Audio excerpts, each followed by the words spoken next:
Hello everyone, and welcome to another episode of A Trusted Source. Today, we have a very special guest, California State Senator Ochoa Bogh. Senator Ochoa Bogh is the daughter of a Mexican immigrant, a wife, a mother of three children.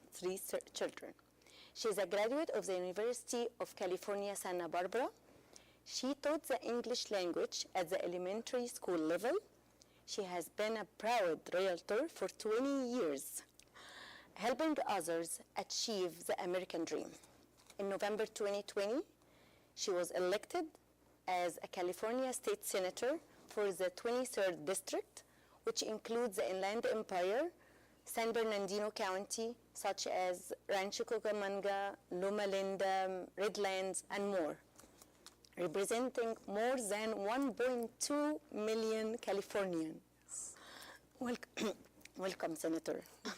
Thank you so much, Saya. It's such a pleasure to be here. Thank you for the invitation. It is an absolute honor to be here with you. I want to thank you for always accepting my invitation to come on my show and for taking the time to educate the community.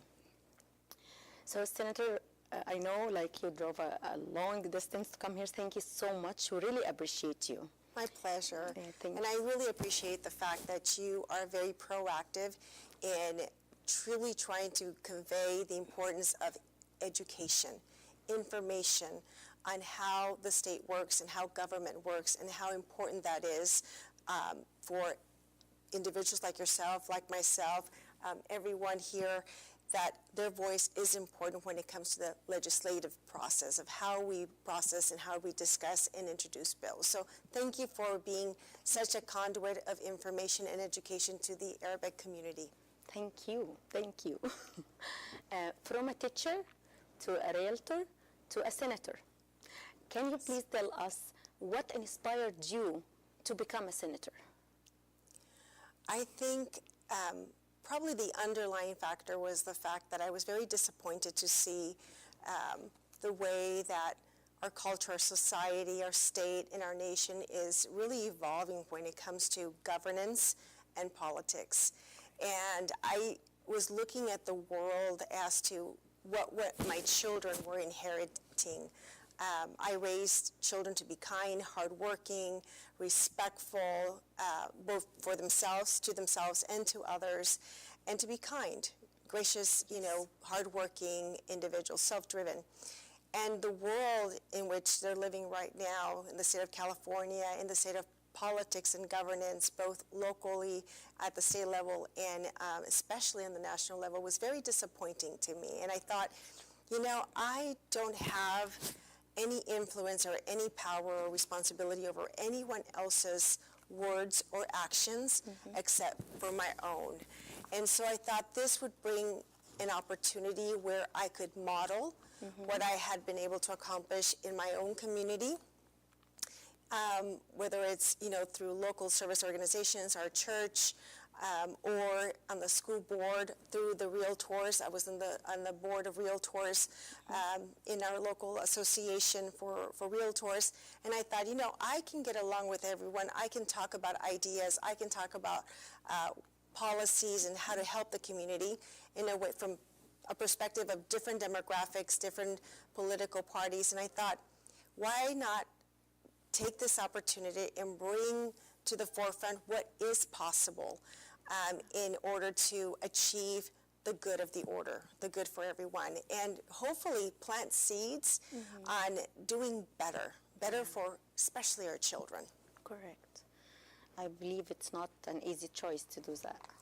It wasn't. I was actually very, very, I won't lie, I was very afraid. I was very afraid because I know people, once they enter in the political world, it's very different. People can be so mean, they can lie, they can do a lot of things that are not right in order to, ascend politically. So I always say, I don't have political aspirations.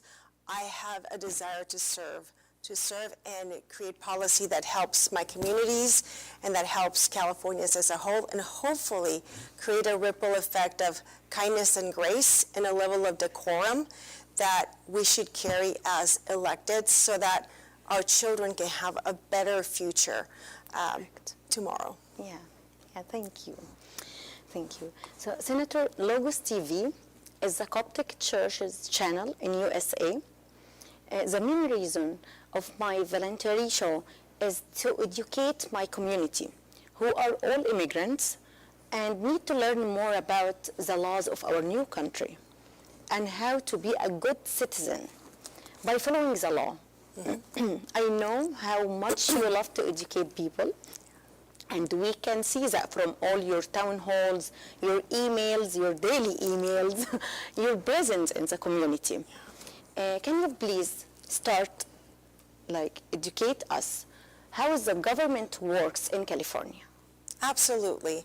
So let's just begin by understanding governance as a whole. We have local jurisdictions, local governance, such as your city council that directs and guides the policies that impact your local cities. We have school boards that literally have an impact on the education of your children on the local level. And we also have water districts that direct the policy for water, and special jurisdictions that, depending on where you are in those communities, will direct that policy within those areas. Then we have state government, and above the state government we have the federal government. So along with the local government that has the direct impact on everyday life for you here in your communities, I would say that the state government is the next level of importance with policy, because it really does impact your very own personal lives, when I say right in your own backyard. So when it comes to the state governance, we have the legislature, and at the top we have the governor. We have the governor, we have 40 senators. Currently, the 40 senators, we have 32 Democrats and 8 Republicans. And out of the 80 assembly members, so governor, 40 senators, 80 assembly members, and the 80 assembly members, we have 62 Democrats and 18 Republicans. And that's important to know, not for political reasons, but for philosophical reasons, because each party has their own philosophy and the role of what government should look like. And that's the important part that I think all Californians need to understand as to the makeup, because that's the philosophical mindset that directs policy and who's in charge of that policy. And that's why it's important to note. The other thing that is important to know is that with those 40 senators and those 80 assembly members, every senator has a responsibility to represent approximately about 1 million people. With redistricting that happens every 10 years after the census, those lines change. So right now we're going through that transition of changing what those new jurisdictions look like for the Senate seats as well as the Assembly seats. Out of the 80 Assembly members, every Assembly member represents approximately around 450,000 people. So that's important to note, because for each individual Californian, we have both an assembly member and a senator that represents us in Sacramento and that votes on our behalf on policy that navigates through the legislature, both in the committees and on the assembly floor or the Senate floor. So that's important to note and understand, and it's very easy to find that out. You can just Google, who is my California assembly member? And you can, for the city that you live in, or you can also say, who is my California state senator? And I do want to emphasize that with the senators, there's a difference between a California state senator, which is what I am, and I represent my constituents in Sacramento, and a U.S. senator, which is a federal senator, and they represent you in D.C. So that's also very important to note, because sometimes many Californians confuse, whether or not they think I work in D.C. and no, I work in Sacramento on your behalf. Yes. So give me 1 minute. Let me highlight what we said in Arabic so quickly. Absolutely. Yeah, thank you. انا سالت السيناتور طبعا ازاي الجفرمنت بتاعت ولايتنا، احنا بنتكلم هو ده عموما بيحصل لكل الولايات بس احنا بنتكلم دلوقتي على كاليفورنيا. فهي قالت ان طبعا في الفيدرال يعني الحكومه بتاعت امريكا كلها، وكل ولايه ليها الحكومه بتاعتها. الولايه حكومات الولايه بتبتدي من تحت خالص من السيتي كونسل، واللي هو رئيس الحي اللي انت السيتي، كلنا عارفين السيتي مش هترجم السيتي. فكلنا يعني الحكومه بتبتدي من اول السيتي لغايه ما تعلى شويه، يبقى في حد اسمه الاسمبلي وهم 80 متقسمين طبعا على ولايه كاليفورنيا كلها. وبعد كده عندنا السنت اللي هم 40 سيناتور، اللي طبعا السيناتور معانا النهارده واحده منهم. وكمان في حاجه اسمها الكوميتي، هنعرف دلوقتي هي ايه الكوميتي دي وكم واحد فيهم. وبعد كده في الجفرنر اللي هو حاكم ولايه كاليفورنيا. يبقى في السيتي، بعد كده اسمبلي، بعد كده السينت، بعد كده الجفرنر.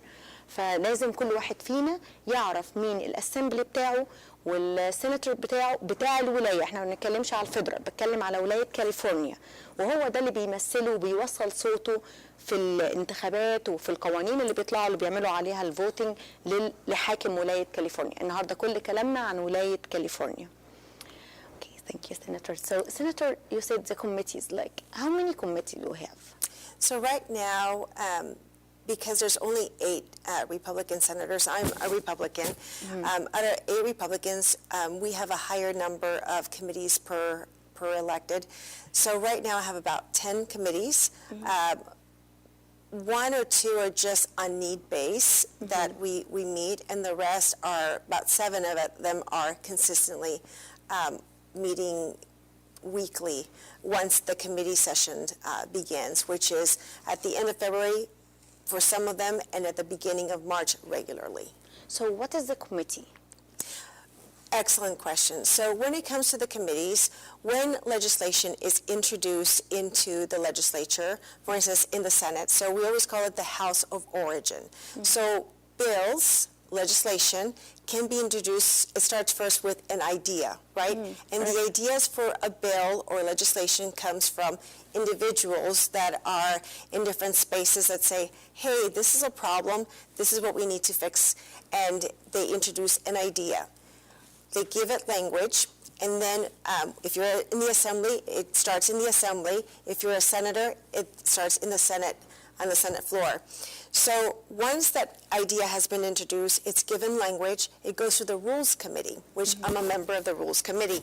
The Rules Committee decides based on what topics are included or addressed in that bill to 1 or 2, 3, sometimes 4 committees.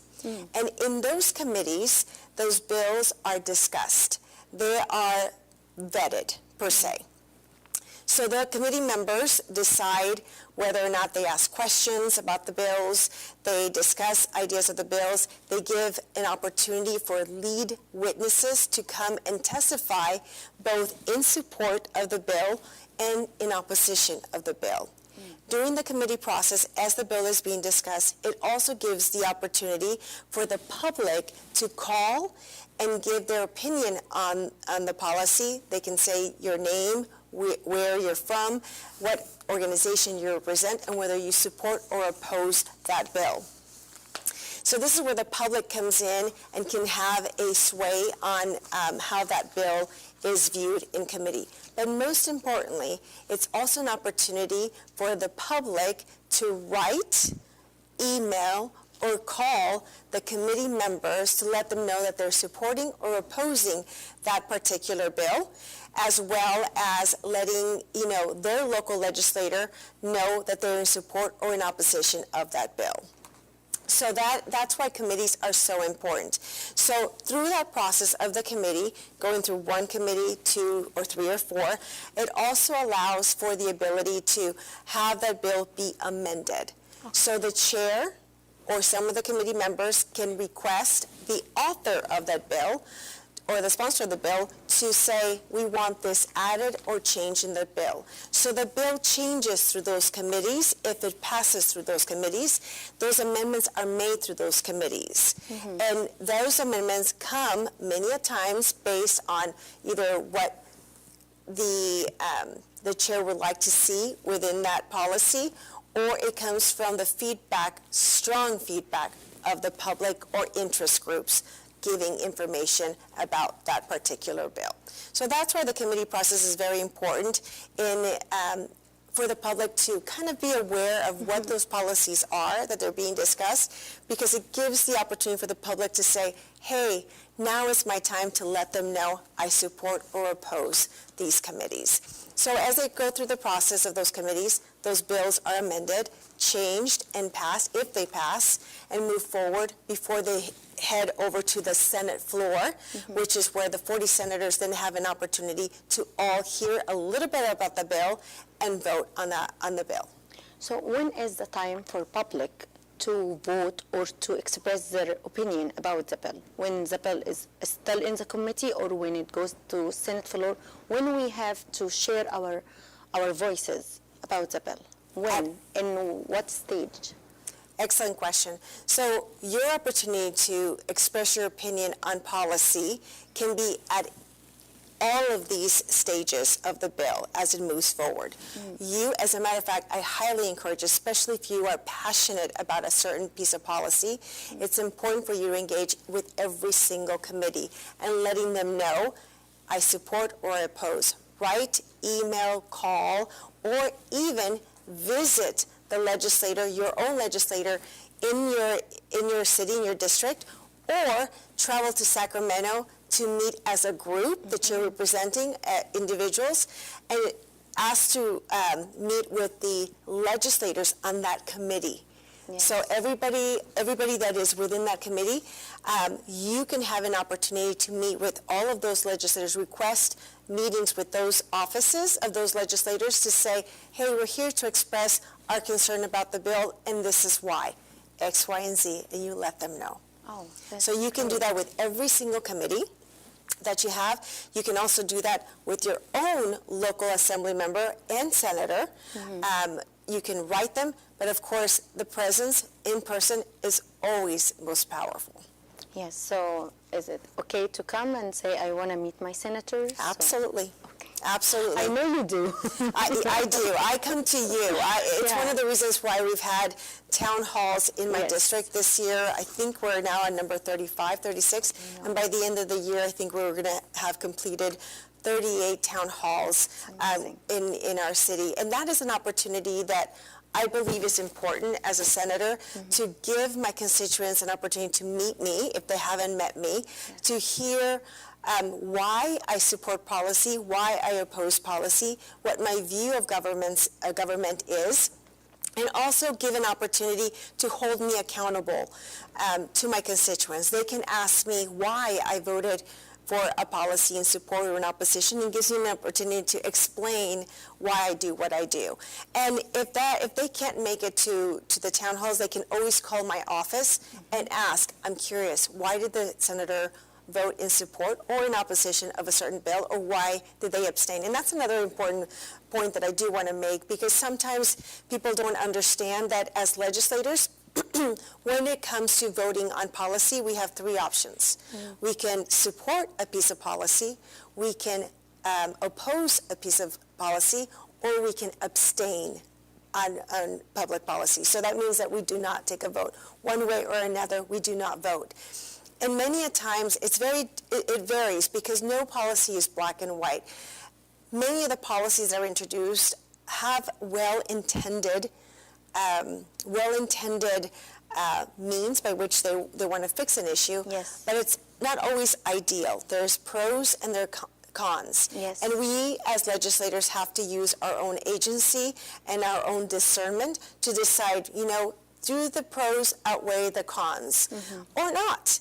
And sometimes it's 50-50, and that's sometimes when I say, I'm not going to go there, or if it's going to be misconstrued as to why I did not vote for something, I abstain as well. So it just depends. It really is, I think very carefully about policy, because in my opinion, it's directly impacting personal lives in California. Correct. And so I look beyond the title. I want to look at what are the unintended consequences of that bill. Yeah, that's amazing. It's a lot of work. Yeah. It's a lot of A lot work. of thinking. Yeah. A lot of thinking. For sure, a lot of thinking. It is. So أنا سألت السيناتور طبعا إحنا إمتى ممكن نتدخل ونوصل صوتنا، لأن أنا سألتها على الكوميتي دي طلعت زي اللجان اللي هي بتفحص الأول القانون قبل ما يبتدوا ينزلوه كقانون، ويشوفوا ايه الحاجات الصح اللي فيها، هل عايز يتعمل له تصليح في حته، هل يجيبوا اللي كتب القانون او اللي رشح القانون ده يسالوه ليه القانون ده معناه ايه، عايز قصدك ايه منه، ويجتمعوا الكوميتيز دي. وطبعا السيناتور هي واحده مهمه جدا في الكوميتيز دي، هي قالت 9 وهي تقريبا في 7 منهم تقريبا. فالمهم ان الكوميتيز دي مهمه قوي، ان هي بتطلع القوانين، فبعد ما يتفقوا ويخلصوا يقولوا القانون خلاص جاهز ان هو يروح يتعرض في السينات فلور، وبعد كده ياخدوا عليه الفوتنج، وبعد كده يتمدي من الجفرنر. فانا سالتها امتى صوتنا نوصله، هل لما يبقى في الكوميتي، ولا لما ينزل الفلور بتاع السينات، ولا لما يروح عند الجفرنر؟ فطبعا قالت في كل مرحله من المراحل دي احنا لازم نوصل صوتنا. نعرف ازاي؟ قالت تخش تعرف مين السيناتور بتاعك والاسمبلي بتاعك، وتبتدي تتابع الاخبار بتاعت القوانين، او انك تتصل او تروح تقابلهم شخصيا. قالت بتحب جدا ان الناس تيجي تسال وتقول انت ليه وافقتي على القانون ده، ليه رفضتي القانون ده. وقالت كمان ان اوقات بتضطر ان هي ولا توافق ولا ترفض، فبتقول لازم نبقى حريصين جدا لما ندي ارائنا السياسيه، طبعا لان دي مصلحه الناس. انا يعني هحاول اديكم المختصر، مش هترجم كلمه ورا كلمه عشان عندنا اسئله كتيره قوي للسيناتور النهارده. Okay, Senator, thank you. You're very welcome. So because it's live this time, so I have to just highlight what we're saying. So Do you want me to make the answers shorter? no, you're doing great. Is that okay? No. Because I can. No, pause. no. They understand, but I just want to highlight what is in Arabic, just in case. Okay. Yeah, thank you so much for your patience. No problem. Okay, Senator, a lot of bills that have been recently approved worried many of us about our children's school and their education. Absolutely. Yes, one of this bill is 665. Yes. AB 665. And we know you are a big advocate about parental rights. Mm-hmm. So Bill 665, it's telling about kids at age of 12. Mm-hmm. He can take decision in his mental health issues or yes. something like this. Of course, I will let you explain what is this law and how this new bill affect us as parents. Absolutely. I think it's one of the bills that I had the most concerned with, yes. amongst others, but I've been in the legislature since 2020, and one of the observations that I have made since being in the legislature is that we have literally emancipated the health care of our children as young as 12 in the state of California. And what I mean by that is that we've passed several laws that have excluded parents from the ability to have input or feedback on the child's health care decision making. And I'll explain why I also have a couple of concerns on that end, because I also sit on public safety. So let me just preface, before I go into 665, why this particular bill is of concern and why other bills that we have passed with regards to health care mm-hmm. in our state is of great concern to me and my colleagues, and many of my colleagues, not all of my Republican colleagues mm-hmm. in the state of California.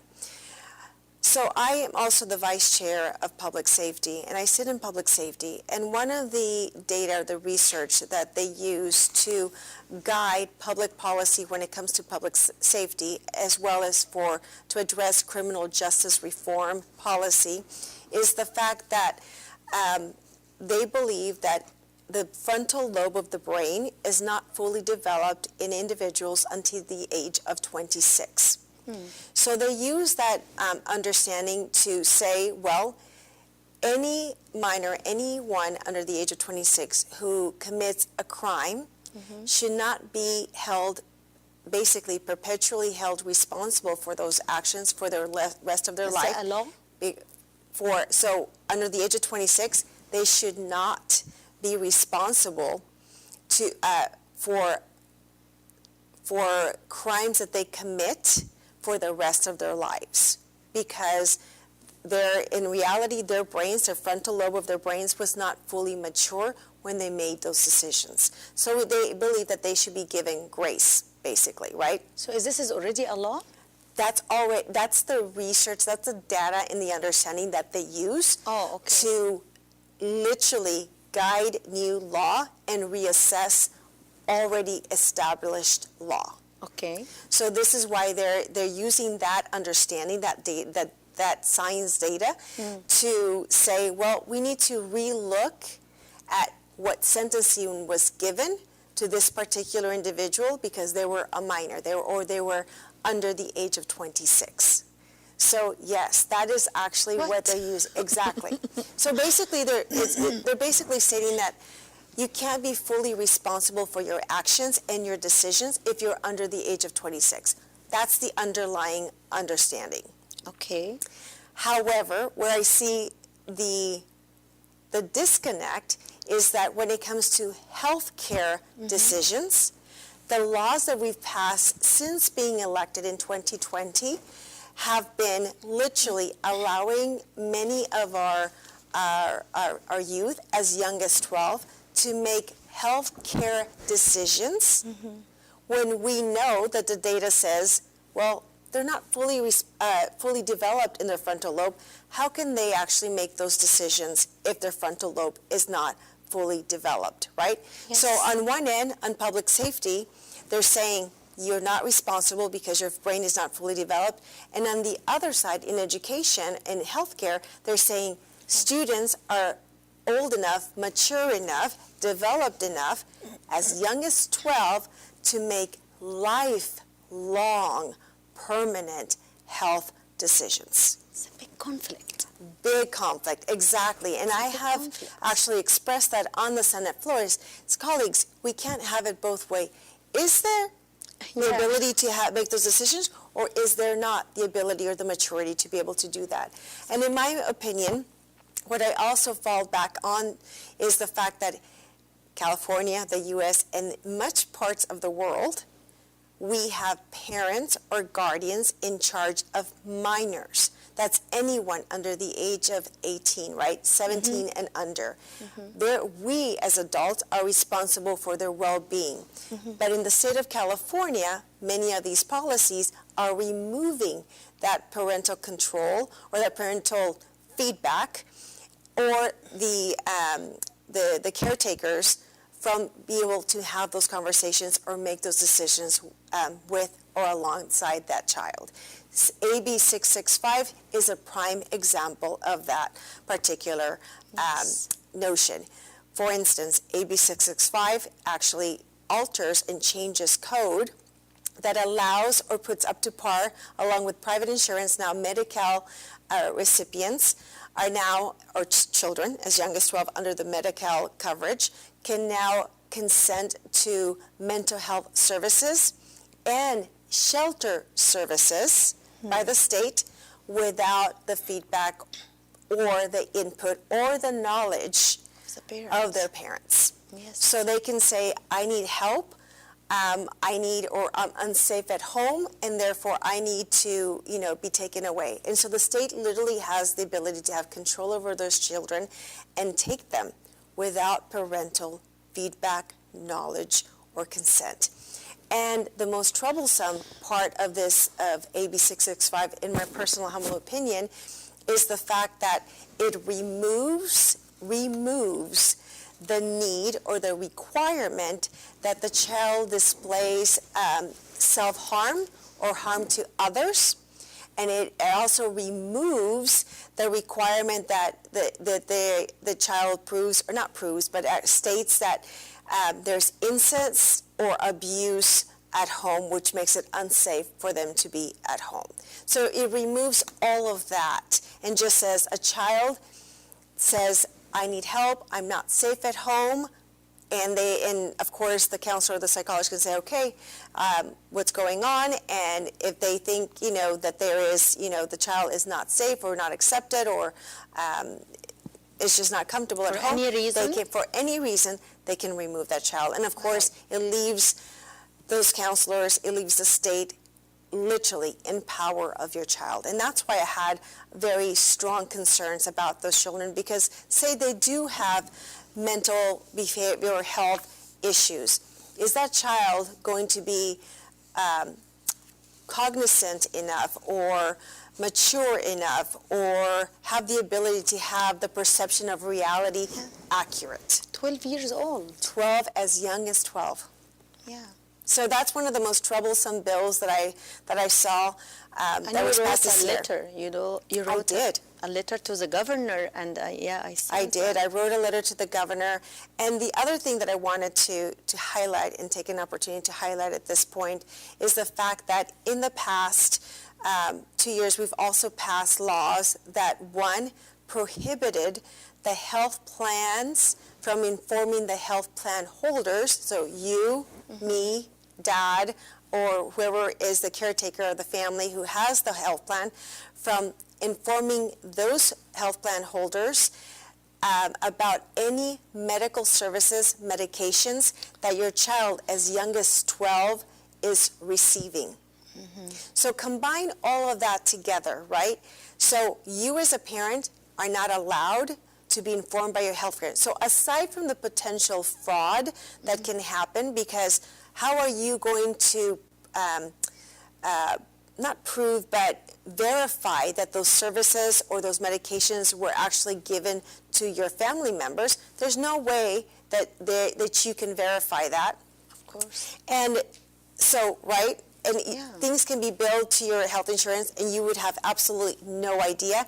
And the 12-year-old is not going to check the mail and say, hey, write back to the health plan and say, yeah, these services were provided to me. Yes. I'm not sure that any 12-year-old or 14, not even, I don't think my 17-year-old would be, responsible enough to be able to follow up on that. So there's potential for fraud, but more importantly, there's the fact that your child can receive medical services without you knowing about it, and you be able to watch to see if there's any consequences, side effects of these services or medications that your child is receiving. And it removes the parent from the ability to, one, supervise, right? Right. And it removes the ability for parents to have those conversations, literally putting the state between child and parent. And I believe that is fundamentally wrong. So that is another piece of legislation that I saw since I've been elected that was very troublesome to me, and I thought it was completely wrong. And there was another one that they actually implemented as well. I'm trying to figure out which one that was, but there was another one that actually also removed the parents. No, we need to go back to this one, but Okay, go ahead. I will just explain that so quickly. أنا سألت طبعا عن البيل اللي احنا قعدنا فيها فترة كبيرة جدا. لو انتوا تفتكروا حضراتكم كنا بنتكلم على ال AB 655 البيل هي 566 I think bill 665. 665. Yes, thank you. Actually, it's a lot of numbers, Yes, Senator. which is why don't ask me about bill numbers. Give me the idea and the author, and I'll have a better I idea. don't know how you memorize all of it. Okay, so البيل دي طبعا احنا فاكرين خدنا فيها يعني وقت طويل قوي نتكلم عنها، وبعتنا ايميلات وقلنا مش عايزينها. البيل دي بتقول ان الطفل من سن 12 واكبر ياخد قرارات صحيه، ان هو علاج معين، ان هو يعني الاخطر من العلاج والقرارات الصحيه ان هو ممكن يسيب البيت، يطلب حمايه الاستيت. ان هو كان زمان في ان لو حصل عنف او في خطر يهدد حياته ممكن الطفل فعلا يتصل والاستيت تساعده ان هي تحطه في شيلتر او كده، بس لا دلوقتي شالوا الريكوايرد دي وخلوه ان هو ممكن فور اني ريزون يتصل ويقول انا محتاج مساعده ومش عايز اكون في البيت، ويمشي ويسيب البيت، ومش من حق البيرنتس الاب او الام ان هم يسالوا او يعرفوا ابنهم او بنتهم راحوا فين من سن 12 سنه. وزي ما قالت السيناتور هقول بسرعه ان بتقول ان يعني القاعده اللي بيبنوا عليها كل قراراتهم ان قالوا ان الشخص لغايه سن 26 هو مش مسؤول عن الجرائم اللي بيعملها قوي، ومش مش هنطبقها عليه، يعني مش تفضل طول حياته ملزومه بيه لغايه سن 26 سنه. فمنين احنا مش بنقول لان بيقولوا لان عقله لسه ما كملش لغايه 26 years. لو هو عند 26 سنه ولسه قلنا لو عمل اي حاجه جريمه ولا اي حاجه وحشه ممكن ما نعاقبوش قوي لان لسه عقله يعني بينضج. طب ازاي نقول كده ونيجي عند طفل عنده 12 سنه واكبر من 12 سنه ياخد قرارات ان هو حاجات صحيه او ان هو حتى يسيب البيت ويروح يعيش في مكان تاني من غير ما يرجع لاهله؟ طبعا هي مش بتقول ان القوانين دي طبعا بيحاولوا طبعا ان هي يعني هي زعلانه جدا بسبب القوانين دي، واحنا كمان زعلنا قوي لما القانون ده اتوافق. والسيناتور كتبت لتر كبير للجفرنر وكانت بتطالب فيه ان القانون ده بالذات ما يتمش وما يمشيش، بس للاسف القانون اتمضى. فخلي بالكم من أولادكم ويعني ربنا يحميهم. Okay, Senator, I want to go back to a bill you proposed, Bill SB 722. And it passed. Congratulations. Thank you. Thank you. So, what is this bill about, and what inspired you to propose this bill? Absolutely. Thank you so much. Thank you. So, that particular bill was brought to our attention as a need by several educational offices, in which they said that we did not, every school district or every child care entity had different forms to fill out when they had to create a plan of action or education for children with disabilities. So it was taking a very long time between agencies, the Department of Education, as well as the state agency and the child care institutions to be able to approve those plans. So many of our children with disabilities were being held back, basically, from receiving early learning opportunities or childcare.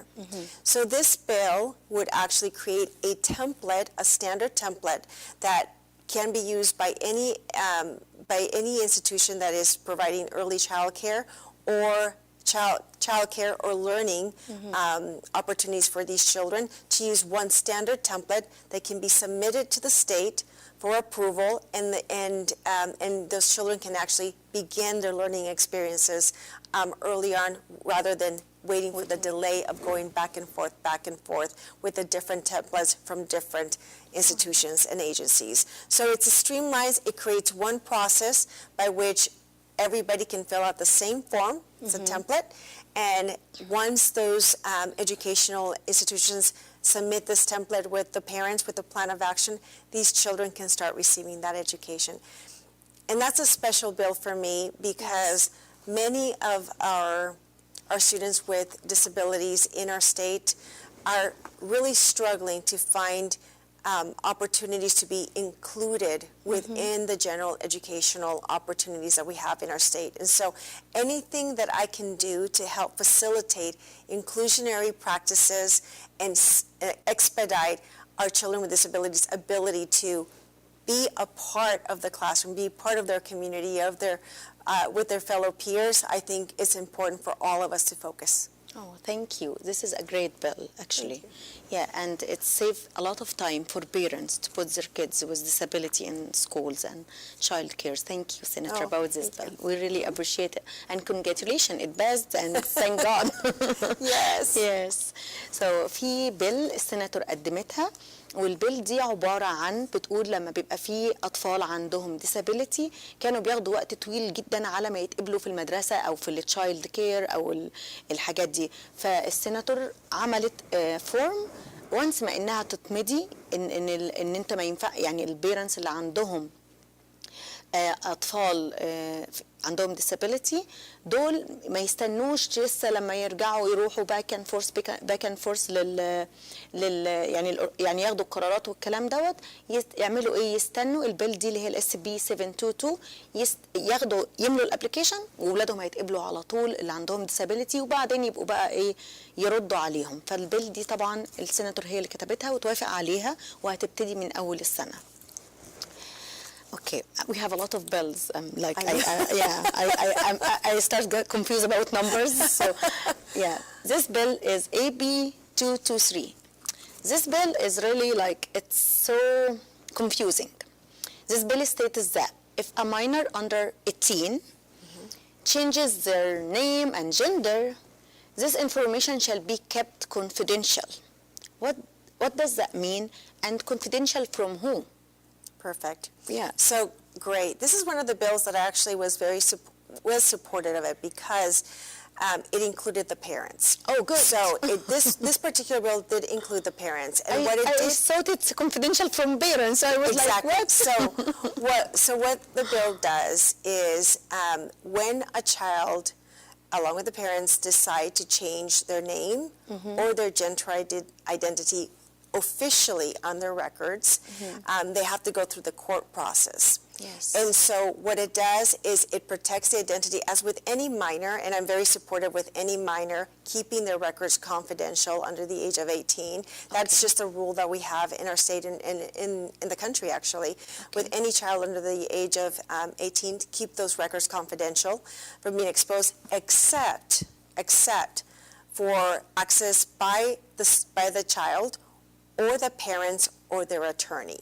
So it's kept confidential from any other organization, entity, persons that are not the parents or the attorney from acquiring that information by the court, requesting that information by the court. So confidential to everybody else except for child, parents, and attorney. Thank God. So parents can know about that. Yes. Oh, no. So that's important. Does that mean it can kept confidential from schools? It could be kept confidential from schools, but I highly doubt that school districts would require that or request that information. But say other departments, other agencies, private individuals that may be wondering, well, is this child's real name, X, Y, and Z, or 1, 2, and 3?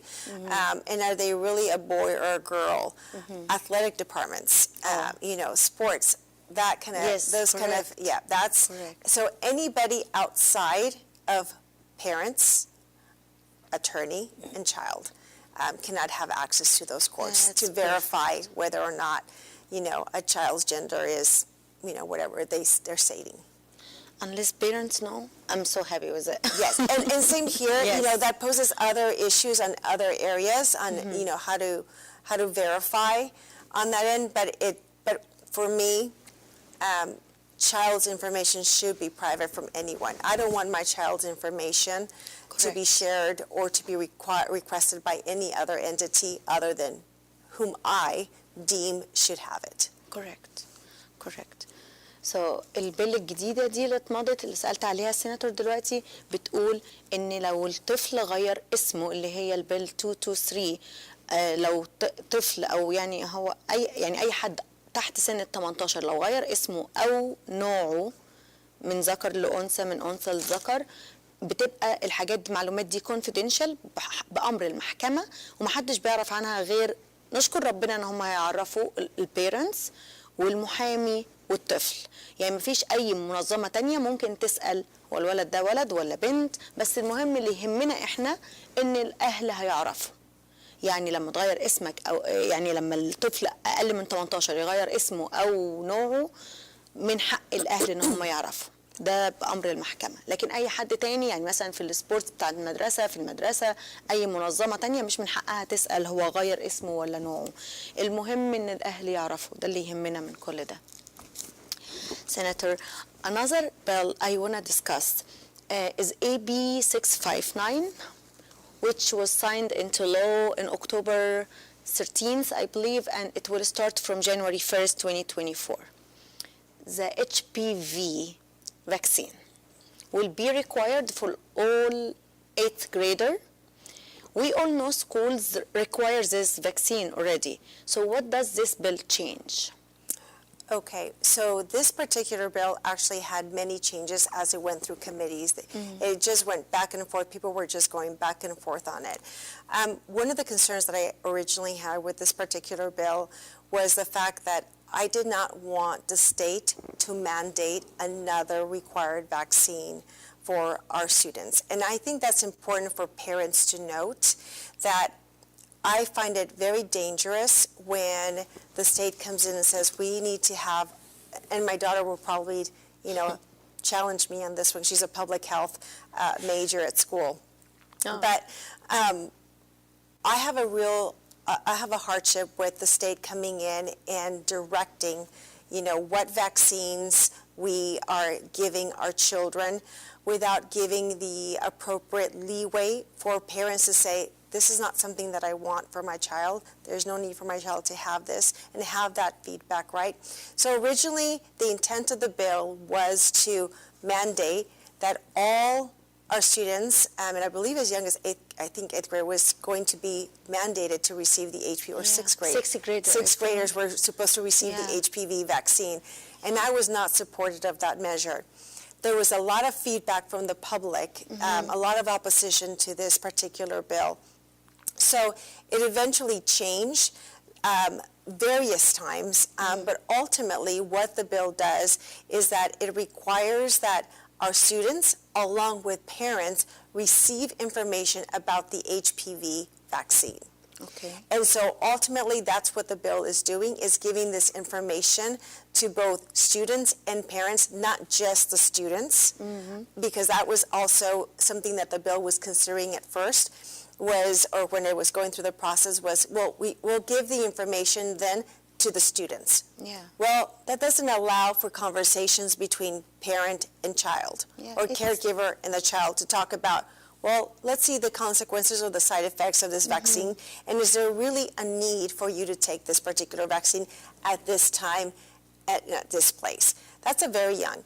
And this is where I'm very careful, because, as I said, many of these policies are well-intended, but it doesn't fit with everybody's family or nuclear values or lifestyle. Right. There might be a need for certain demographics in certain geographical areas because of the values or the culture, the societal components that they have within those areas. But in other areas, there might not be a need for that at all. Exactly. And this is where, the state is doing a one-size-fits-all, rather than allowing for doctors to have those conversations with the parents and saying, okay, this is what is available. These are the pros and these are the cons. You folks have a discussion amongst the doctor, the parent, and the child, right? Right. But the way that the state is moving at this time, it could potentially say, okay, the child can have those conversations without mom or dad or caregiver in place to see whether or not that is something that is needed within that household, or within that student or that child. As you said, like, not every culture maybe needs this HPV vaccine. Like Not in sixth grade. Not in sixth grade or eighth grade. Even my girls are, they're 24 and 22. Yeah. They make their own decisions, but they're like, they evaluated it every segment, Correct. 18, 20, 21. It's like, okay, when do we need it, and do we actually need it at this point in time? So now it's required to take it? For the eighth grader, they require them to take it? I'm gonna have to get back to you on so that it's one. about the eighth grade, information. because I don't know if it's required at this point in eighth grade. I know that they were making it a requirement. Because they require the information to be disseminated. Yes, okay. Yes. That sounds good. So Yeah. so far. Like, give the information, allow for the conversations to happen, but don't tell me or tell my child that they have to, or do not exclude me from those conversations. That's where I draw the line. Correct.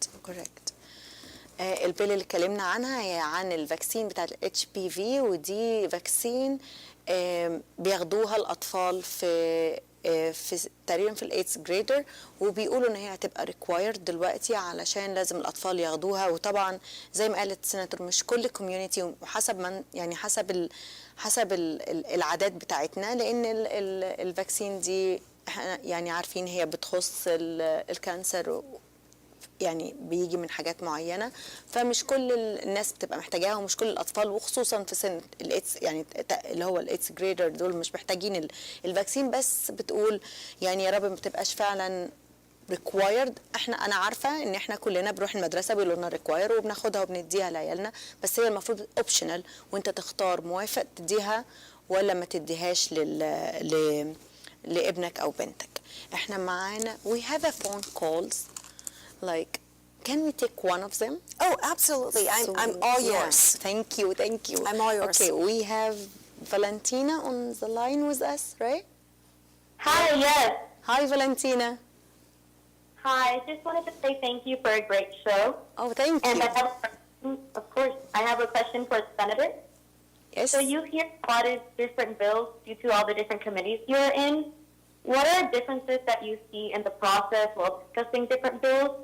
And what would be your favorite committee that you are in? So what was the first part of the question? The Yes. first question? Can You broke down. I'm can sorry. you repeat the question, please? Yes. So you're in different committees. What is the differences you notice in the committee while discussing different bills? What are the differences that I see between the members of the committee members? Is that what you're saying? Is that what you're asking? Yeah, or in the process of discussing different bills. Yeah, in the process between committees, like there is difference between committees when they yes. process the Yes, bill? Yeah. absolutely. Yeah, no, absolutely. Okay. There are differences in each committee. Some of the same points are brought up to that same point, but for instance, if a bill is addressing issues of education within public safety, right?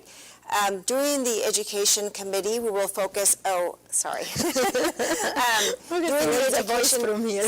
yeah, the voice is there, so I was looking there. Yeah. So in the Education Committee, we will focus on the educational merits and requirements for that particular bill. And when it goes in the chair will have requirements and amendments for that particular bill within the scope of education. And then when it goes into public safety, then we look at how it impacts public safety within the, sorry, I'm getting educated in where to look at a camera. And so when it goes into the Public Safety Committee, then we look at the impact of that particular bill within public safety itself. So yes, during the committees, we'll see different aspects of that bill being addressed, different questions, whether education or public safety impact, we will look at those. Sometimes I try to bring in, if there are concerns in education that were not necessarily heard or validated, I'll bring those back into the Public Safety Committee, just so that the audience that was not in the education or following the Education Committee can also have an opportunity to hear it. Yes. And the reason I do that is very important because the composition of those committees are very reflective of the composition of the legislature. So on some of the committees, we only have one conservative or one Republican voice, like myself in public safety. I'm the only Republican in that particular committee. The rest are Democrats. And so if I don't speak and bring those points to the forefront or in committee, then those perspectives, that point of view is not heard in public. And so that's why it's important that when we have those committees where we only have one member of the conservative or the minority party in the legislature speak to the points that are of concern within that base. Because otherwise, if we don't speak up, those points are not made public. And it doesn't help to inform. To me, the committees are an opportunity to help inform the public on various perspectives, and that's an important part of being vetting. Some committee members already know how they're going to vote on particular bills before we even get to the committee. I will read the bills, have an idea of where I'm gravitating, but I don't make a final decision on how I'm going to vote on a piece of policy unless it's really, really egregious. But I don't make that final decision until I have an opportunity to hear the testimonies of both the lead opposition and support witnesses, and give an opportunity to hear from the public as well. And I think as legislators, we should all be diligent in ensuring that we listen to those committee hearings, listen to the testimonies of what we've been saying, engage in those conversations, and really vet those policies. Because overall, I have to share with you, I don't think we give enough time to discuss or vet those bills in the legislature. We don't.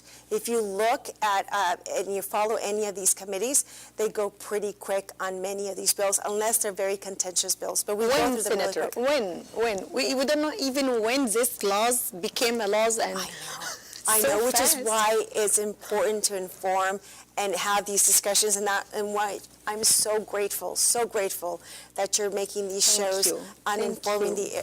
the Arabic community. And as far as my favorite committee, I really love all my committees. I love the education. I love the public safety committee. I love the housing committees. I really enjoy. I enjoy policy and the discussions, and so my favorite would be really hard to say, but I think it would probably be a toss-up between education, public safety, and housing. I really love all those And committees. you're doing great on them. Yeah, I really, really thank you for Thank what you. you're doing in these committees. And I know it's a lot of stress. You are the only Republican one. On some of these committees, yes. Not on all of them. Some of them, And we have a lot two. of responsibility on you. Yeah. It is a Thank huge you, responsibility. Senator, for all of this hard work. Thank you. Thank you. Okay, we're not done yet. We have I know it's a lot of bills, and Yeah. I don't know, even when that happened, like, I was like, oh, are we discussing the same bills? And I feel like, oh, like 10 or 15 or 20 of bills already, and I said, oh my gosh, when that happened? Like, we didn't even, it's only a month between the other bills and this bill, so I don't know when and how this happened. But we need to discuss more bills. Yes. Please, yes. Sure. AB 889. This bill stated that the schools, finally, the school should inform the parents, thank God, if their kids are using drugs. Can you tell us more about this bill and how it works? And they said, like, the school has to inform the parents if their kids doing drugs. I don't have that Okay. particular bill Oh, on that, okay. but let me do my research on that one, and I'll get back to you Okay, on that one. that's fine. We have a lot of bills to discuss, Okay. so we keep this for next episode. Let me look into that one really quick. Yes. Yeah, I just want to say, like, these bills has a lot of numbers. Yeah. How do you remember all of them? It's really So hard. I'm honest, I don't remember all the bill numbers, including my own, and my team, my staff knows that, like, oh, don't give me a bill number, give me the topic, Yes. give me the idea of what we're discussing and the author. Yeah. Especially if I've discussed it within committees, I can remember those conversations for the most part. But, you know, if I may take this opportunity to discuss the number of bills that are introduced or potentially introduced in the legislature. So we discussed the legislature, right? The governor at the very top. We have 40 senators, Yes. and we have 80 assembly members. Yes. Every senator has the ability to introduce up to 40 pieces of legislation. 40 bills? 40 bills. 40 bills. Each senator. Each senator. Each senator can introduce up to 40 bills every 2-year sessions. Okay. So every 2 years, 40 bills. Okay. Technically, so 80 years during your 4 years in office. So, yeah. Do the math on that one. That's a lot of bills. It is. And in the assembly, where we have 80 members in there, they can introduce up to 50 bills every 2 years, which is what their term they serve. Okay, So this is why and of course the bills numbers are the same, right? Every I guess it would be every other year. Yeah. Every 2 years they would change. Or actually, they would probably change every year unless you're carrying the same bill over to the next one. So that's why it's very hard to know, and that's why they actually will quote the bill number with the year that it was introduced or when it was passed, because we will have AB 217 in 2016, we could have it in 2018, in 2020. Different bill? Different bills, yes, Okay. different bills. Okay. So as the bills are introduced into the legislature with the ideas and the language, they're assigned a bill number for that particular year. Okay. And it goes as many as and as high as the number of bills that are introduced that particular year. So it varies from year to year. That's why I always say, I'm like, don't give me a bill number. Give me the idea and the author, and that will give me a better chance of knowing how to navigate. That's what's very difficult for me to remember bill numbers, and I'm honest about it. I tell people, I'm like, I don't remember all the bill numbers. I apologize. That's not how my brain works. But I can do the ideas. There's actually, believe it or not, there's a lot of legislators and staff that actually are really good about bill numbers. Wow.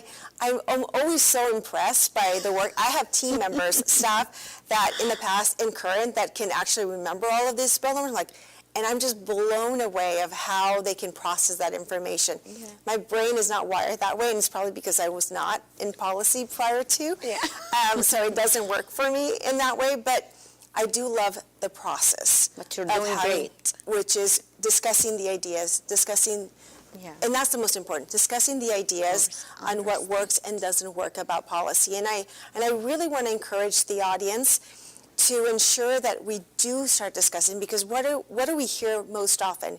We don't talk about government or politics. They always say politics. Don't talk about politics, and don't talk about religion, right? Right.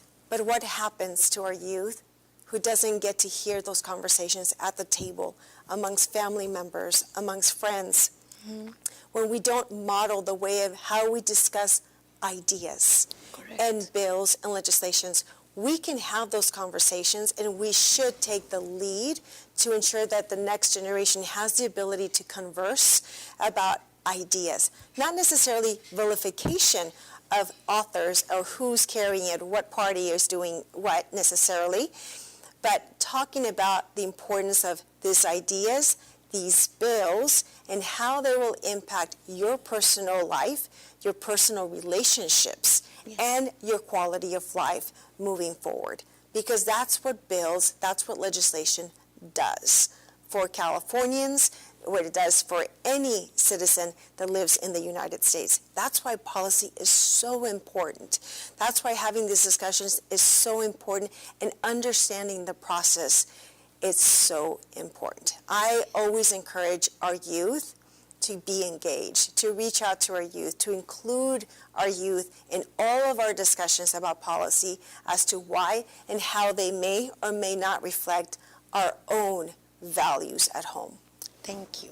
Thank you. Yeah. So زي ما السيناتور بتقول ان في حاجتين بنقول ما نتكلمش فيهم، الدين والسياسه، فهي بتقول لا، لازم نعلم اولادنا ويسمعوا مننا احنا بدل ما يسمعوا من حد تاني. لازم احنا اللي نناقش معاهم طبعا حاجات كتير قوي، مش بس الدين والسياسه. فهي النقطه بتاعت السيناتور ان البيت مهم قوي ان هو يتناقش مع اولاده عشان هو اللي يديهم الفكر بتاعه ويتنقل منه لاولاده لاحفاده. لازم احنا اللي نكون المصدر الرئيسي للمعلومات عند اولادنا بدل ما يسمعوها من بره. وزي ما السيناتور كمان قالت ان كل سيناتور في السنت مطالب ان هو يعمل 40 قانون في كل سنتين، وطبعا كده بيعمل 80 قانون في ال4 سنين، والاسمبلي بيطلع 50 قانون في مدته اللي هي سنتين بس. يعني الاسمبلي بنختاره كل سنتين، لكن السيناتور كل 4 سنين. So Senator, I know how you love healthcare also. So let's move to some bills, new bills about healthcare. Bill 525, which increased the minimum wage to $25 per hour for public and private healthcare facilities. When does this new law start? And if you can tell us more about it. Absolutely. Yeah. So let me touch up on healthcare, because it's one of the I think the most important topics, especially for my region, the Inland Empire, because healthcare is so right now the healthcare workforce in the state of California does not meet the demand that we need, right? Yes. We don't have the healthcare workforce. We're not producing the healthcare workforce to meet the demand of our state. We also have seen this past year, couple years, we had 3 hospitals close up north, north of us. And we have several hospitals. I believe there were 16 hospitals that were at the verge of closing because of financial stress. Basically, they could not meet their financial responsibilities. So this was an urgency bill that this past year, there was an urgency bill that approved, a budget bill that approved just over $200 million for our hospitals, for these 16 hospitals to apply so that they could actually make their financial requirements met. So our overall, the hospitals in our state are struggling. So we don't have the healthcare workforce. We also have hospitals are not getting the what they call the reimbursement rate. So in the state of California, we're expanding services that the state is requiring our hospitals or healthcare plans to provide. We're also expanding demographics as to who we're serving in our state.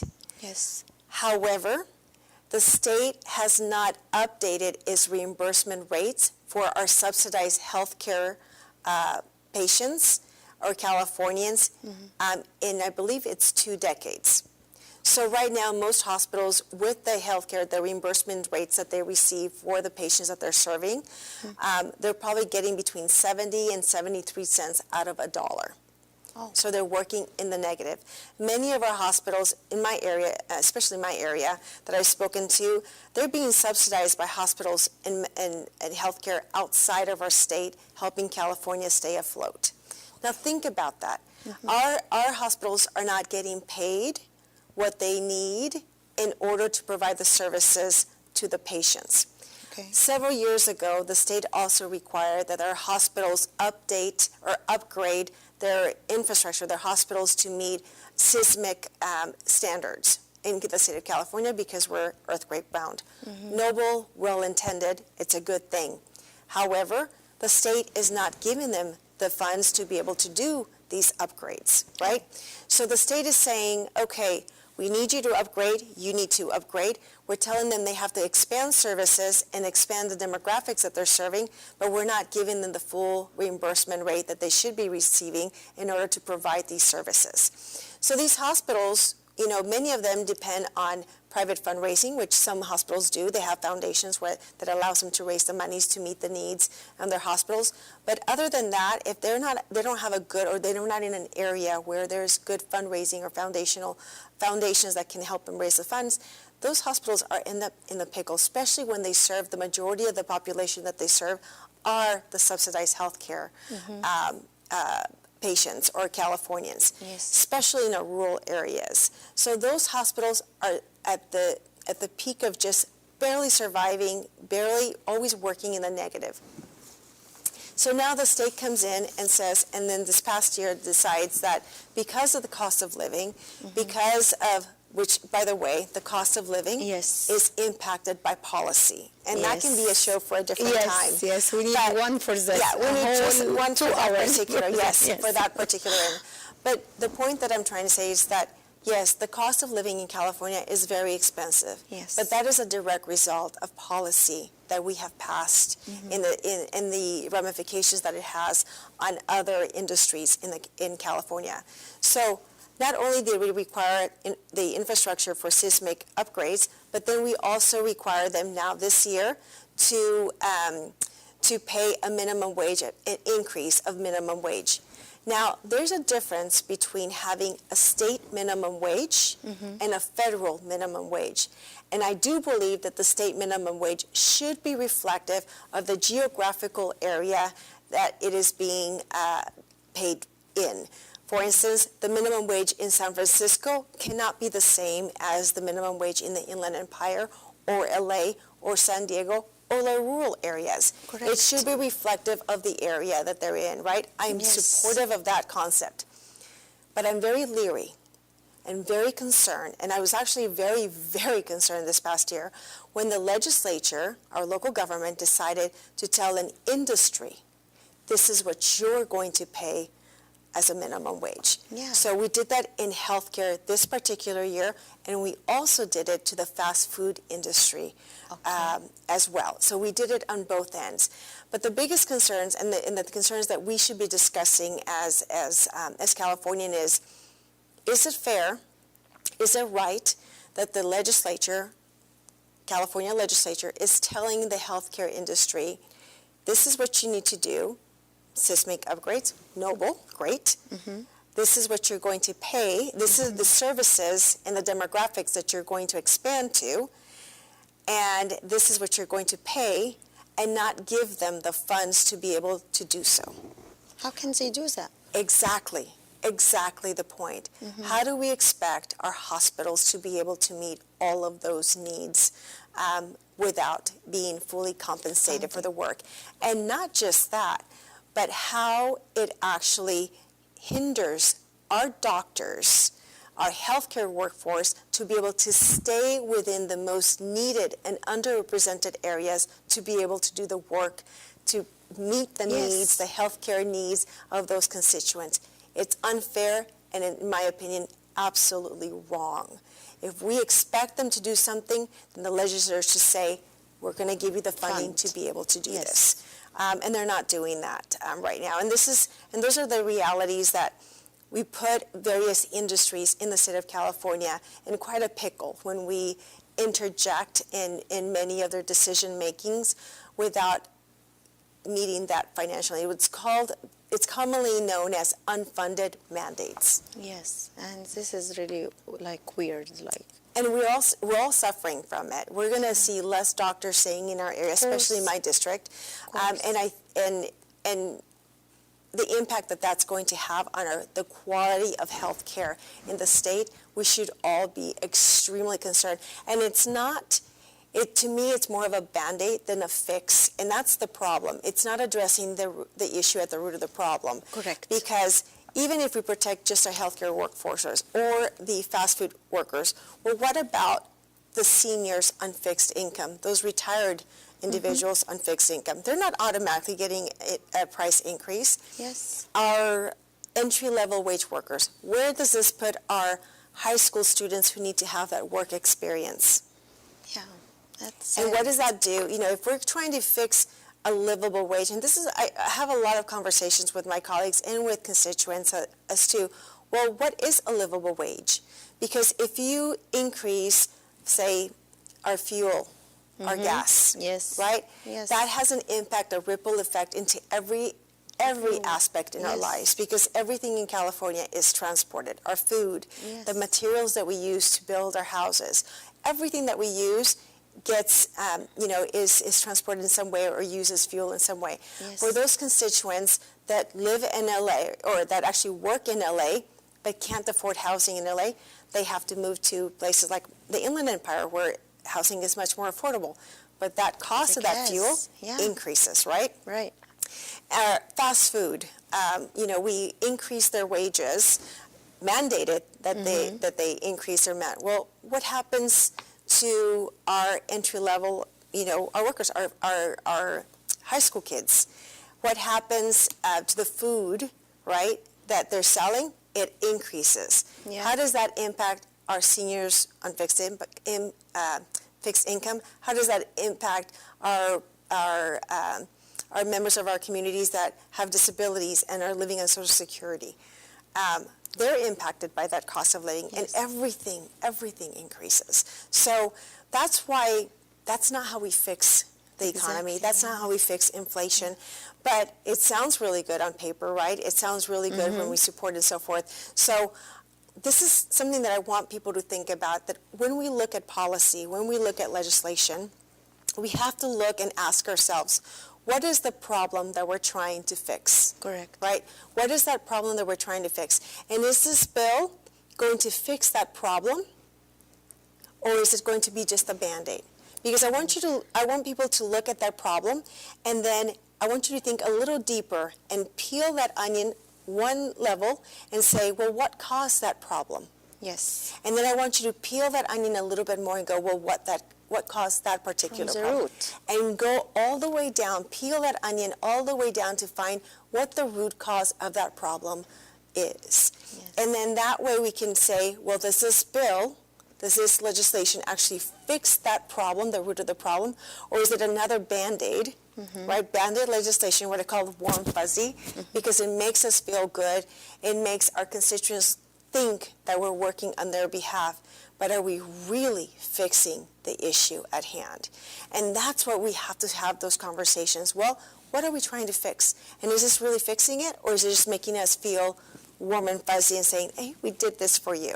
We are, working for you. But the problem is still there. Exactly. And the problem is still there. And that's why, I'm concerned about the number of bills that we pass every year, what we're passing every single year, and what we're trying to fix at the very root. And I can tell for many of our social policies, many of them are stemming, we're trying to fix issues that truly stem from broken, dysfunctional families.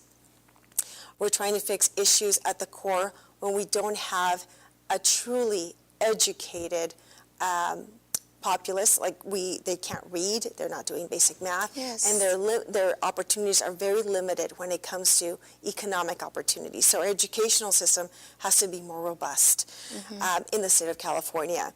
And the other one that I'm going to take the liberty to say is what I feel is faith.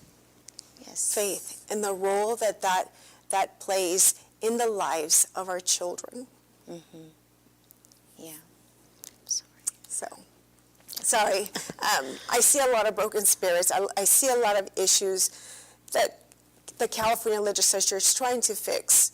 And when I go home and I think very deeply and thoroughly about the issues that we're suffering as a society in our communities, and I keep analyzing and going back where and how do we fix it at the root?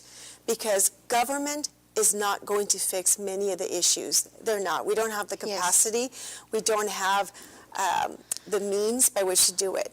But if we can start truly working on the health of our families, whatever that looks like to you, what that family structure looks like to you, but if we can have good parenting skills, have supportive parents, for our children's both physical, emotional, psychological, and spiritual needs. When we can have school systems that are truly there for the well-being and the improvement and progress of the child's development, academic development, intellectual development, that's important. And that's why it's so important to engage our youth in these conversations and get them engaged. It's like, okay, what happens when we have abusive families, when we don't have good, healthy families supporting each other, and also with the economy. Last point. When we create an economy that is so hard to make ends meet, where families have to work 2, 3, 4 jobs in order to make that needs, that has an immediate impact on the overall behavioral, psychological aptitude for parents to be there for their children. And so we need to start focusing on how do we actually start addressing the economic crisis that we have in the state of California, the cost of living in California, and how that impacts the quality of life, and most importantly, the overall behavioral health of our families. Because when people are commuting, 2, 3, 4 hours and having to work 10, 12, 14 hours a day to make ends meet, who's meeting the needs of both themselves and their families and their children? So we're broken. Yes. We need to fix it, but we have to start asking the tough questions and start looking at policy as to whether or not it's only there to make us feel warm and fuzzy, or if we're actually addressing the issues at the root of the problem and what that looks like. Thank you. That was amazing. This is exactly what we need, Senator. طبعا انا مش هقدر اترجم كل اللي اتقال، يعني اكيد على الفيسبوك هينزل ترجمه عليه او حاجه، بس اللي انا عايزه اقوله ان السيناتور جابت بوينت مهمه جدا، الفاميلي.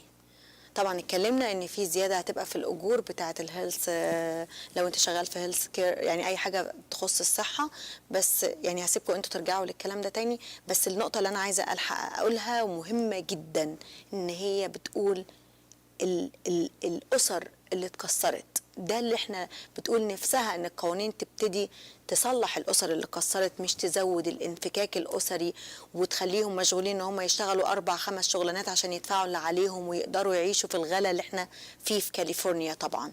فانا فعلا بشكرها من قلبي على الكلام ده، وهي بتحاول جديا انها تعمل يعني كل القوانين اللي هي بتكتبها بتبقى مهمة جدا لينا. للأسف ما الوقت ابتدى خلاص يعني، ومش هنقدر نناقش القوانين اللي هي عملتها، قوانين مهمة جدا، بس أكيد هنكمل معاها في مرة تانية.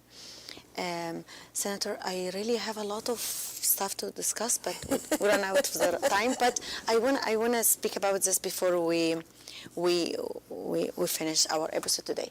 Since our last interview, a lot of us have been spreading the word, let's say, about the law AB 665, because that was huge. We emailed the governor, our state senator, and we did everything we think we can do. Even you, Senator, like you sent a letter to the governor asking him to not approve this bill and all of this, but we felt like there were no results. Yeah, I can see that. And yes, and it passed. So what else can we do as a community to get our voices heard more than what we did? Is there anything more we can do? There's always more that we can do, and it just depends on the spaces that we work in, right? But the most important thing that you must understand is that your voice does have power. Mm-hmm. You need to learn to engage in it and own it and engage in it. Unfortunately, this bill did pass because it was the majority of the people that you were supporting of it in our state. But this is why I say that it's important to engage in conversations about policy, because the more Californians are aware, the more that they're going to be empowered, and the more that they will put pressure on the legislature, on the local electeds. So we started a little late on this one. We should have done it a little earlier in the process. Yeah, so just as an FYI, the new legislative session, the new year will start in January. Okay. These are where, December, we start introduce some of the bills in December, but in January is when, the bulk of it starts coming in February and so forth. So be engaged in the process throughout. You were talking earlier about in what process do we get engaged? Yes. The sooner, the better. Okay. And not just engaging with the committees, engaging and letting the legislators, the committee members know how you feel about policy, your local electeds and how you feel, but also engaging community members and just growing, sharing in that information. We have to start acting as adults in the ability to discuss policy and ideas without being afraid, without being judgmental, but with really thinking what I call the frontal lobe of our brains, thinking and analyzing the bills on whether or not they're actually fixing the issue. But do not lose hope. Yeah. Do not lose hope. And I hope that your audience does not lose hope. I'm the eternal optimist. I do believe that things can change. And there is power in numbers. The more the people understand how the process works, the more they understand what bill ideas are being discussed, introduced, discussed, and vetted in the legislature, in the process, I said, the more that we will all have an impact on changing the direction of policy, starting with the people. This is the government by the people and for the people. Your voice is important. Own it. Engage. Thank you. So, Senator, what is the next election date for California? So the next election will be in 2024. So that's when we are going to have the next election cycle. The primary will be in March, as early as in March, or in 4 months. Oh, okay. And then we'll have the general election in November. So in March, the Californians will have the ability to read and vote for a lot of propositions. That is important for you folks to read and understand what the propositions are. If you have any questions on where to find the information or learn a little bit more, call your local assembly member or your local senator and ask questions about what does it mean, or how much more information can I get about this particular proposition. But read it thoroughly. Read the language, because much of the information, many of the propositions have language that doesn't necessarily, what some people may feel that is not very reflective of what the intent of the proposition is. So read the full language of the proposition, not just the interpretations by different groups, but read the language of the proposition. Read the different ones interpretations if that is helpful for you, so that you can make the best decision for yourself and your families. Thank you. My last question, because our time is Over running so time. fast. Yeah. So, what is the right way for us to choose our senator?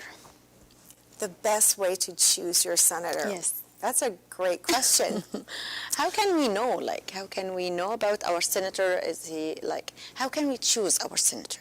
Okay, so if they're not incumbents, they're just candidates, learn about the candidates. And you can Google, who are the candidates running for Senate in case my new district, because of redistricting, my current district is Senate District 23. Mm-hmm. My new district is Senate District 19. If I'm reelected, I will be representing California Senate District 19. We really want to. Thank you. Thank you. But you can Google who are the California Senator candidates for Senate District, and you find out what your new district is if you're in a new area, and then read about them. If they're an incumbent like myself, go to their official website so that you can see what bills they have introduced or supported through the process, and find out. One of the things that I do want to bring caution to is, and I think it's important because I did not know this until I was elected, and it impacted me, and that is industry scorecards. Okay. I'm not sure if you've heard of industry scorecards. So different organizations or industries will have a scorecard for a particular legislator, and they'll say, well, based on the voting record of these policies, we give this legislator an 87%, a 93%, a 7%, a 0%. Is this accurate? Well, and that's why I want to explain to because as you're researching your legislators, you're going to find these scorecards for the legislators.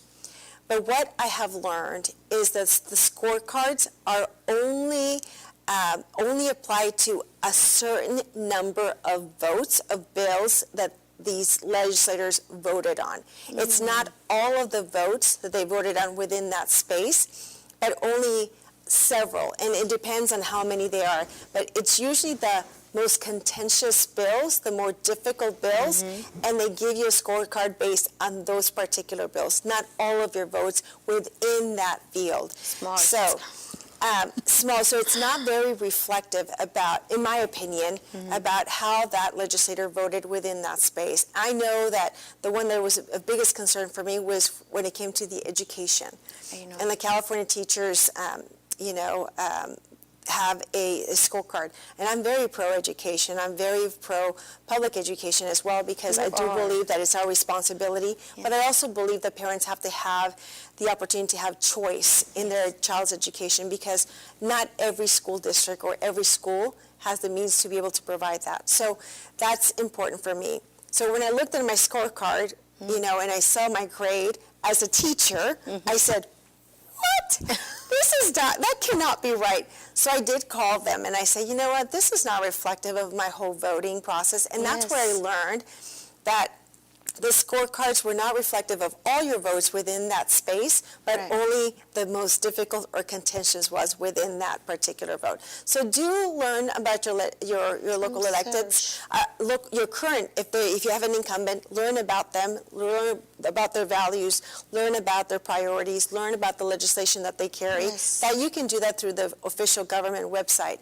But if it's a new person coming into that seat, a new candidate, then if you look into the political campaigns on that end, you can learn more about the candidates and each one about what they're doing. If they have served in other capacities, you can see how they voted on that end. But ask to meet with them, reach out. If you learn that they're having a town hall, if you learn that they're having or meeting people at a certain area, go and meet with them. Ask to meet with them. Learn about them. I know I did. As a candidate prior to being a Senate, when people would call and she goes, we would like to meet with you and discuss certain issues, and we want to learn more about how you think, I did that. I actually met with, and to this day, I have many people who supported me, are still supporting me because of the first initial interview that we had when I was just a candidate running for office. So get to know your candidates. Get to know what the values, do they reflect what your priorities are? Do they reflect your values? And can they govern? is their choice to govern, Yeah. is that important for them, or is it political aspirations that they're trying to achieve? Because that really does impact the way that you're going to vote Correct. in the legislature. Correct. Senator, thank you so much again for joining us tonight. It's always a pleasure having you on my show. And you are one of the kindest, most hard-working woman I know. And you truly want to help Californians. And we are very glad we have people like you in the Senate. We wish we had more people like you in our government, and it would have made a huge difference. I believe so.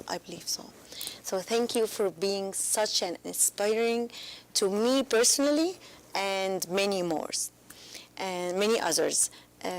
God bless you, and thank you so much for all the time and support you're giving to us. Thank you, Senator. God bless you.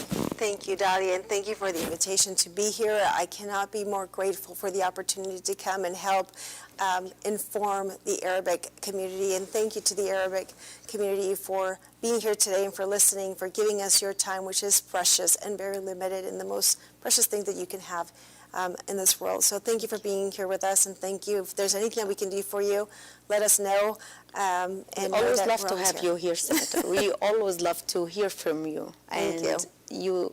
You're doing great, and God bless you. Thank you.